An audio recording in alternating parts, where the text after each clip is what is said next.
Assalamualaikum warahmatullahi wabarakatuh. Selamat siang anak-anak, gimana kabar kalian? Semoga kalian dalam keadaan sehat dan selalu berbahagia. Oke, untuk pembelajaran matematika hari ini, Ibu akan membahas mengenai penarikan kesimpulan, di mana dalam penarikan kesimpulan ini biasanya dinyatakan dengan adanya pernyataan-pernyataan dan adanya kesimpulan. Pernyataan-pernyataan yang digunakan untuk menarik kesimpulan diasumsikan benar terjadi dan disebut sebagai premis. Sedangkan kesimpulan atau konklusi dikatakan berlaku atau sah apabila konjungsi dari premis-premis berimplikasi konklusi dan sebaliknya. Jadi, suatu kesimpulan dapat dikatakan sah jika premis-premisnya atau pernyataan-pernyataannya bernilai benar, maka konklusi atau kesimpulannya juga bernilai benar. Dari situ dapat ditarik kesimpulan bahwa kesimpulan tersebut dikatakan sah atau valid. Untuk menentukan sah atau tidaknya suatu kesimpulan dapat menggunakan ketiga prinsip. Jadi di sini ada 3 prinsip yang akan kita bahas, yaitu yang pertama itu modus ponens, yang kedua modus tollens, dan yang ketiga adalah silogisme. Kita bahas dulu untuk prinsip yang pertama adalah modus ponens. Modus ponens itu adalah argumentasi atau penarikan kesimpulan yang disajikan dalam bentuk seperti ini. Kalian perhatikan, untuk premis pertama atau pernyataan pertama, itu jika P, maka Q. Pernyataan yang kedua atau premis yang kedua itu adalah pernyataan P, maka akan menghasilkan kesimpulan atau konklusi Q. Keabsahan dapat dibuktikan dengan nilai kebenaran pernyataan sebagai berikut. Jadi untuk mencari keabsahan dari nilai kebenaran modus ponens ini, kalian perhatikan, untuk pernyataan pertama harus bernilai benar. Pernyataan yang kedua juga bernilai benar, akan menghasilkan kesimpulan yang benar. Gimana cara mencari nilai kebenaran dari modus ponens ini untuk menyambungkan antara premis 1, premis 2, dan konklusi? Kalian lihat, premis pertama ini digabungkan dengan premis yang kedua, maka kalian menggunakan lambang konjungsi. Maksudnya premis pertama dan premis kedua. Ini dalam konjungsi dibaca dan. Ini premis yang kedua menghasilkan kesimpulan. Untuk kesimpulannya, untuk menghubungkan dengan kesimpulan, kalian gunakan tanda implikasi, tanda panah satu arah. Lalu kalian buat konklusinya adalah Q. Jadi ini yang mau kita cari nilai kebenarannya, pernyataan dari ini setelah digabungkan antara premis 1, premis 2, dan konklusi. Gimana cara membuat tabel kebenarannya? Oke, kalian perhatikan di sini. Yang pertama kalian ambil dulu pernyataan P-nya. Untuk pernyataan P, karena ada 2 pernyataan di sini, ada P dan Q. Jadi ada 4 elemen. Untuk P-nya benar-benar salah-salah. Q-nya benar salah. Jadi urutan P sama Q-nya harus seperti ini. Ya, jangan dirubah.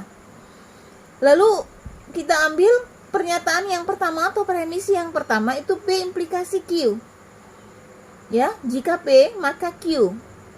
Kalian ingat pada materi implikasi, pada tabel kebenaran implikasi, bahwa benar-benar itu benar, benar salah akan menghasilkan salah. Salah benar-benar, salah juga benar. Jadi hanya benar sama salah yang menghasilkan salah. Selain itu benar. Lalu kita menghubungkan dengan premis yang kedua. Nih, premis yang kedua seperti ini. Jadi P implikasi Q digabungkan dengan P. Jadi fokus kalian pada kolom ketiga dan kolom pertama. Ada konjungsi di sini, ingat pada tabel konjungsi, benar-benar baru benar. Selain itu salah. Kita lihat, benar-benar benar.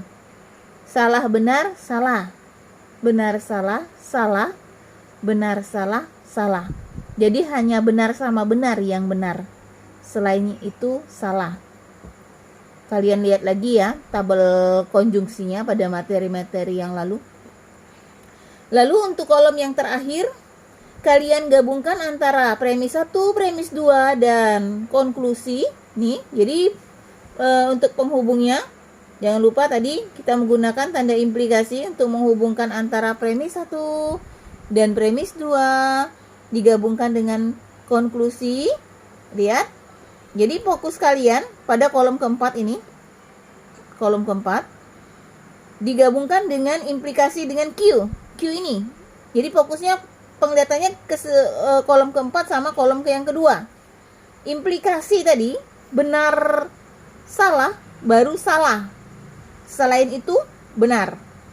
Jadi benar benar benar, salah salah, benar, salah benar, benar, salah salah, benar. Nah, kalau kalian perhatikan di sini, semua nilainya itu bernilai benar. Maka inilah yang dinamakan dengan tautologi. Jika semuanya bernilai benar atau bernilai tautologi, dapat diambil kesimpulan bahwa untuk modus ini keabsahannya adalah valid. Itu untuk modus ponen. Gimana dengan kita lihat dari contoh dalam bentuk kalimat? Kalian lihat contohnya yang pertama. Premis 1, jika seorang menjadi pengusaha, maka ia memiliki banyak karyawan. Di sini dalam bentuk P implikasi dengan Q. Jika P, maka Q. Jadi P-nya siapa? P-nya itu adalah seorang menjadi pengusaha. Q-nya, ia memiliki banyak karyawan. Premis 2, sesuai dengan rumus pada modus ponen di atas, premis 2-nya adalah P. P tadi siapa? Ahmad seorang pengusaha. Nih, Ahmad seorang pengusaha. Maka konklusinya itu akan menjadi Q. Q kita tadi siapa? Ia memiliki banyak karyawan. Ia siapa? Ia di sini adalah si Ahmad. Maka kesimpulannya Ahmad memiliki banyak karyawan. Itu dia dalam bentuk kalimat pernyataannya itu. Begitupun dengan modus tolen. Modus tolen rumusnya itu seperti ini untuk premis pertamanya, P implikasi Q. Premis keduanya negasi Q akan menghasilkan konklusi negasi P. Jadi negasi Q, konklusinya negasi P. Untuk pembuktiannya dapat kalian lihat ya pada tabel yang sudah Ibu buat sama seperti penjelasan dengan modus ponen. Jadi kalian buat dulu pernyataan P, pernyataan Q, lalu karena ada negasi P kalian buat dulu negasi P. Lihat negasi dari P. Benar, kalau benar hasilnya salah. Kalau salah dia hasilnya benar. Lalu ada negasi Q. Kita buat lagi kolom untuk negasi Q. Kalian lihat di Q.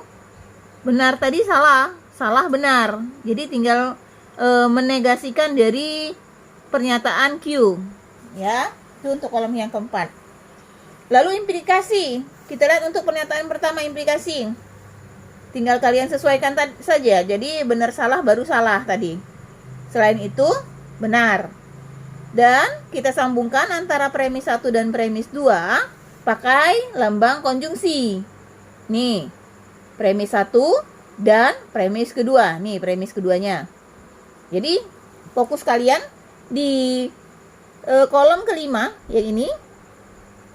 Dan gabungkan dengan negasi Q. Negasi Q yang ini. Lihat, ada konjungsi. Konjungsi itu benar-benar baru benar. Selain itu salah. Jadi tinggal kalian gabungkan saja. Jadi benar salah salah, salah benar salah, benar salah salah, benar benar baru benar. Dan terakhir untuk menyimpulkannya, untuk penggabungan antara premis 1, premis 2 dan konklusi. Nih premis 1 dan premis 2 menggabungkan dengan konklusinya pakai implikasi. Ini jadi kalian lihat kolom ini digabungkan dengan negasi P. Negasi P-nya mana? Ini negasi P. Jadi fokus kalian yang ini sama yang ini. Gimana? Di sini ada implikasi benar salah baru salah. Selain itu semuanya benar. Jadi fokusnya dari sini ke sini, bukan dari sini ke sini. Jadi salah benar, salah benar, salah benar, benar, benar. Semuanya benar. Sama seperti modus ponen tadi. Berarti ini bersifat tautologi. Maka dapat ditarik kesimpulan bahwa kesimpulannya adalah sah. Ya. Kalau kita lihat dalam bentuk kalimat, kalian lihat di sini ada premis 1. Jika saya sakit, maka saya berobat ke dokter. Sesuai dengan rumus, jadi di sini adalah P-nya, saya sakit. Lalu, saya berobat ke dokter, itu adalah Q. Nih. Premis kedua, saya tidak berobat ke dokter, itu adalah negasi dari Q.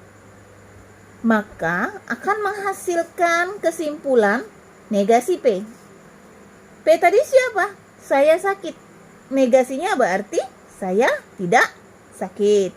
Itu dalam bentuk kalimat dengan menggunakan modus tolen. Begitupun dengan silogisme. Prinsip yang ketiga dalam penarikan kesimpulan. Jadi dalam silogisme ini ada 3 pernyataan. Ada P, Q, dan R. Kalau premis satunya jika P maka Q, premis 2-nya Q, jika Q maka R, akan menghasilkan kesimpulan P, R. Jika P, maka R. Nah, untuk yang 3 pernyataan seperti ini, buat tabel kebenarannya, dia pakai 3 juga, P, Q, R. Kalau tadi hanya P, Q, itu elemennya ada 4, maka kalau dia 3 pernyataan, di sini elemennya ada 8 nih. Jadi urutannya benar, salah, 4 benar, 4 salah, yang ini 2 benar, 2 salah, yang R-nya silang-silang, benar, salah, dan seterusnya. Untuk PQ tinggal kalian sesuaikan, sama seperti tadi. Jika kalian ketemu benar, salah, baru salah nih, seperti ini. Selain itu benar. QR, sama. Kalian lihat, pada Q sama R, sesuaikan saja, akan menghasilkan ini. Lalu PR. PR mana? P sama R, sama. Kalian sesuaikan saja. Dilihat jadi. Ya. Lalu kita gabungkan antara premis 1 dan premis 2. Ada konjungsi di sini, ada dan. Jadi fokus kalian lihat pada kolom ini. Ini, ya. Sama kolom yang mana? QR, QR yang ini. Tinggal kalian gabungkan pakai konjungsi di sini. Konjungsi ingat, benar baru benar. Benar baru benar. Selain itu salah. Tinggal kalian sesuaikan. Oke. Lalu kita gabungkan antara premis 1, premis 2 dan konklusi. Jangan lupa pakai ada implikasi di sini. Tinggal fokus kalian lihat pada kolom ini digabungkan dengan kolom yang di sini. Nih. Ya. Ada implikasi di sini. Ingat, benar salah baru salah. Selain itu benar. Tinggal kalian cek saja ya, satu-satu. Maka hasil akhirnya di sini adalah benar. Di sini dapat dikatakan semuanya tautologi. Maka untuk penarikan kesimpulannya dapat dikatakan sah. Gimana dalam bentuk pernyataan? Dalam bentuk kalimat. Dalam bentuk kalimat dia seperti ini. Nih, contoh.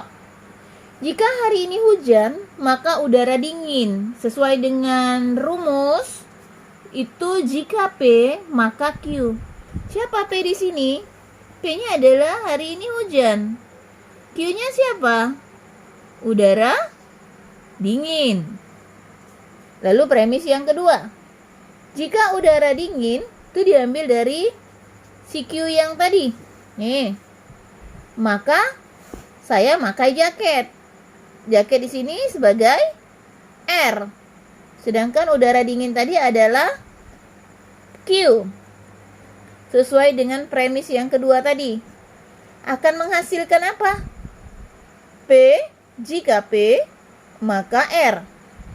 P-nya tadi hari ini hujan. Maka jika hari ini hujan, maka R-nya siapa tadi? Makai jaket. Maka saya makai jaket. Itulah konklusinya dari silogisme. Ya, jadi itu saja mungkin yang Ibu sampaikan pada kesempatan kali ini, yaitu penarikan kesimpulan dengan menggunakan 3 prinsip yang ada. Ibu harap apa yang sudah Ibu sampaikan dapat kalian pahami, dan bila ada yang belum mengerti, silahkan langsung japri ke Ibu. Itu saja, akhir kata Ibu ucapkan Assalamualaikum warahmatullahi wabarakatuh.